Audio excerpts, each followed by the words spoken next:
number 33, verse number 40. Ma kana Muhammadun aba ahadim min rijalikum walakin Rasulullah wa khatamun nabiyyin wa kana Allah bi kulli shay'in alima.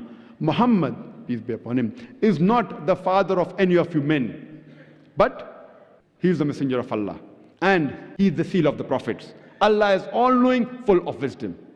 Because Prophet Muhammad, peace be upon him, is the last and final messenger of Almighty God, he was not sent only for the Muslims or only for the Arabs. The Quran says in Surah Ambiya, chapter number 21, verse number 107, وَمَا أَرْسَلْنَاكَ إِلَّا رَحْمَةً لِلْعَالَمِينَ, that we have sent thee not, but as a mercy to all the worlds, as a mercy to all the creatures, as a mercy to the whole of humanity. The Quran says in Surah Sabah, chapter number 34, verse number 28, وَمَا أَرْسَلْنَاكَ إِلَّا كَافَّةً لِلنَّاسِ بَشِيرًا وَنَذِيرًا, that we have sent thee not, but as a universal messenger, giving glad tidings and warning them against sin. But most of the human beings yet do not know. Because Prophet Muhammad, peace be upon him, was the last and final messenger, he was not sent only for the Muslims or the Arabs, he was sent for the whole of humanity. And because he was the last and final messenger, he is not only mentioned in the Quran, but he is mentioned in all the major religious scriptures of the world. He is mentioned in the scriptures of all the major world religions. And when we read the Hindu scriptures, there are several prophecies of Prophet Muhammad, peace be upon him, given in Hindu scriptures. It's mentioned in the Bhavishya Purana, Parva 3, Khanda 3, Adhyay 3, Shlokas 5 to 8. Time will not permit me to go through all the prophecies. I'll just give the reference and give the synopsis of the prophecies. It's mentioned in these shlokas that a man would come who will be a Malacha, that means a foreigner. He'll come from Marusthal, which is a sandy tract, that is a desert. He'll come along with the companions, that is the Sahabas, and his name will be Muhammad sallallahu alaihi wasallam. It's further mentioned Bhavishya Purana, Parva 3, Khanda 3, Adhyay 3, Shlokas 10 to 27. There will be a man who will come to fight against his enemy. His name will be Muhammad sallallahu alaihi wasallam. And his followers will be a man who is circumcised, who will not have a tail on his head, will not have a choti or a shendi. He will grow a beard. He will give the call for prayer, that is the azan. He will create a revolution. He will eat all lawful things, but will not have the flesh of swine. He will not be purified by herbs and shrubs, will be purified by warfare. His followers will be called Musalman. This is a prophecy talking of Muhammad sallallahu alaihi wasallam.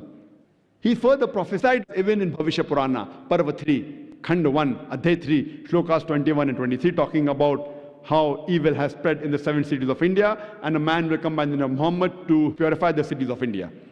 He further prophesied in the Kuntap Suktas, the Atharva Ved, book number 20, hymn number 127, verse number 1 to 14. It says, a person will come by the name of Kaurama. Kaurama, one of its meanings means the Prince of Peace, and the other meaning is an immigrant. And Prophet Muhammad was both. He was the Prince of Peace as well as an immigrant. He migrated from Makkah to Medina. He will have 60,090 enemies, which is approximately the number of people that were against the Prophet in Makkah. It further says that he will ride a camel.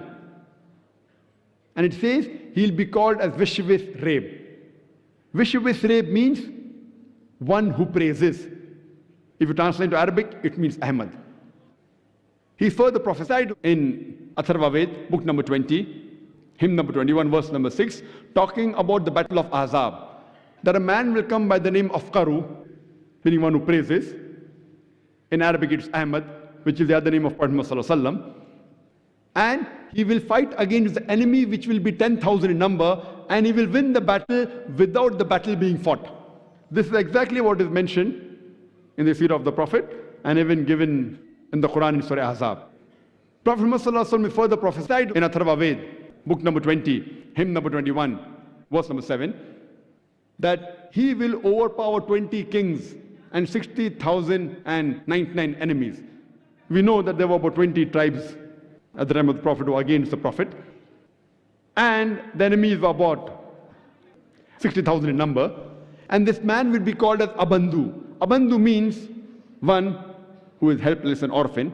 It also means one who's praiseworthy. If you translate into Arabic, it means Muhammad, which is the name of the last and final messenger, Prophet Muhammad sallallahu alaihi wasallam. The same prophecy is also repeated in Rig Ved, book number 1, hymn number 53, verse number 9. Only the name is changed from Abandhu to Sushrama, which also means one who's praiseworthy. If you translate into Arabic, it means Muhammad sallallahu alaihi wasallam. Prophet Muhammad sallallahu alaihi wasallam is also prophesied in Psalm Ved, Agni, mantra number 64, saying that this prophet, he will not go to his mother for milk, and he will not be breastfed by the mother.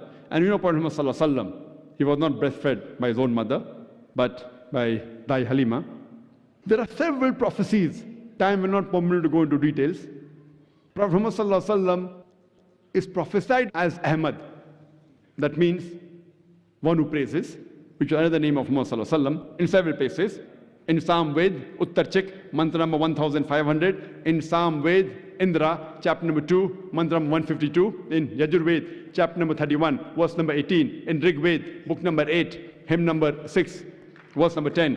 In Atharva Ved, book number 8, hymn number 5, verse number 16. In Atharva Ved, book number 20, hymn number 126, mantra number 14. In several places, Prophet Muhammad sallallahu alaihi wasallam has been prophesied as Ahmad. Furthermore, Prophet Muhammad sallallahu alaihi wasallam has also been prophesied as Narashansa. Nar in Sanskrit means a man. Shansa, coming from the word prashansa, meaning praiseworthy. So Narashansa means one who is praiseworthy.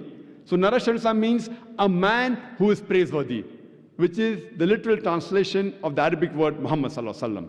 So Prophet Muhammad sallallahu alaihi wasallam is mentioned by name as Narashansa in several places in Hindu scriptures. In Rig Ved, book number 1, chapter number 13, verse number 3. In Rig Ved, book number 1, chapter number 18, verse number 9. In Rig Ved, book number 1, chapter number 106, verse number 4. In Rig Ved, book number 1, chapter number 142, verse number 3. In Rig Ved, book number 2, hymn number 3, verse number 2. In Rig Ved, book number 5, hymn number 5, verse number 2. Rig Ved, book number 7, hymn number 2, verse number 2. In Rig Ved, book number 10, hymn number 64, verse number 3. Rig Ved, book number 10, hymn number 182, verse number 2. It's also mentioned in Yajur Ved, chapter number 20, verse 37. Yajur Ved, chapter number 20, verse number 57. Yajur Ved, chapter 21, verse number 31. Yajur Ved, chapter 21, verse 55. Yajur Ved, chapter number 28, verse number 2. Yajur Ved, chapter number 28, verse number 19. Yajur Ved, chapter number 28, verse number 42.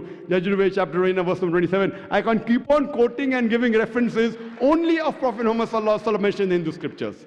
Time will not permit us. For more details, surely you can refer to my video cassette, Muhammad sallallahu alaihi wasallam in Hindu scriptures. I would just like to briefly mention about one more prophecy which is very important in the Hindu scriptures about Prophet Muhammad sallallahu alaihi wasallam. That is about Kalki Avatar.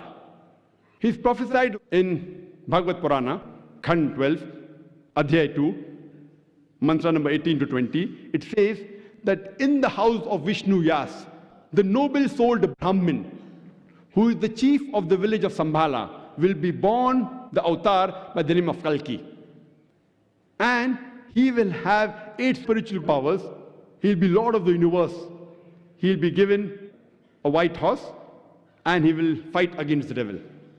A similar prophecy is repeated in Bhagavad Purana, book number 1, hymn number 3, mantra number 25, with the addition that he will be born in the womb of Sumati. He further prophesied in Kalki Purana, chapter number 2, verse number 4, 5, 7, 11, 15. Point number 1.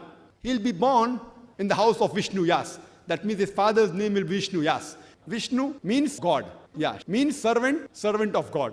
And the name of Muhammad sallallahu alaihi wasallam's father was Abdullah, which if you translate into English, it means servant of God. Point number 2 is his mother's name will be Sumati. Sumati means peaceful. It means serenity. If you translate into Arabic, it means Amina, which is the name of the mother of Prophet Muhammad sallallahu alaihi wasallam. Third point is that he will be born in the village by the name of Sambhala. Sambhala means a home of peace, a place of peace, which is nothing but Makkah, where the beloved Prophet was born. The fourth point is he'll be born in the chief of the village of Sambhala, and we know Prophet Muhammad sallallahu alaihi wasallam was born in the family of Quraysh, which were the chief of Makkah. It further says, point number 5, that he will be an Antim Rishi. He'll be the last and final messenger, which is mentioned in the Quran in Surah Azab, chapter 33, verse number 40, that Prophet Muhammad sallallahu alaihi wasallam is the last and final messenger. Point number 6, he will be born on the 12th month of Madhav. And we know some of the records say that Prophet Muhammad was born on 12th Rabi Awwal. It further says, point number 7, that he will get the first revelation on the mountains. And then he'll migrate northwards and come back. We know Muhammad the first revelation he got was in Jabal Nur, the mountain of light in Gar Hira. And later on he migrated northwards towards Medina and came back. Point number 8 says that he will have graceful qualities. Point number 9 says he'll be given 8 spiritual qualities, which are wisdom, self-control, revealed knowledge, respected lineage, valor, that is strength, measured speech, utmost charity, and gratefulness. All these 8 qualities befit no one but the last and final messenger, Prophet Muhammad. Point number 10 says, he will be a teacher to the full world. He'll be a universal messenger, which is mentioned in Surah Sabah, chapter number 34, verse number 28. It further says, he will be given a white horse by the Devatas, by the angels. He will ride a horse with the sword in the right hand. Point number 13, that he will fight against the enemies and will kill the wicked people. Point number 14 says that he will be helped by 4 companions, talking about the first 4 Khulafa Rashidin, Hazrat Abu Bakr, Hazrat Umar, Hazrat Usman, Hazrat Ali, may Allah be pleased with them all. And the 15th point is that he will be helped by the angels in the battlefield, which we know that in the battle of Badr, it's mentioned in the Quran in Surah Al-Imran, chapter 3, verse 123 and 125, as well as Surah Anfal, chapter number 8, verse number 8 to 9. It says that Prophet Muhammad was helped by the angels. So all these prophecies are pointing towards the last and final messenger, Prophet Muhammad in the Hindu scriptures. So if a person is a Hindu, if he follows the Hindu scriptures, for him to be a practicing Hindu, besides believing in one God, and believing that God has got no images, he has got no idols, and worship that God Almighty, he should also believe that the last and final messenger, the last and final avatar, the Kalki avatar, is Prophet Muhammad, peace be upon him. For more details, refer to my video cassette, Muhammad in the Hindu scriptures. Let's try and find out, what do the Jewish scriptures have to speak about Prophet Muhammad, peace be upon him. It's mentioned in the Old Testament.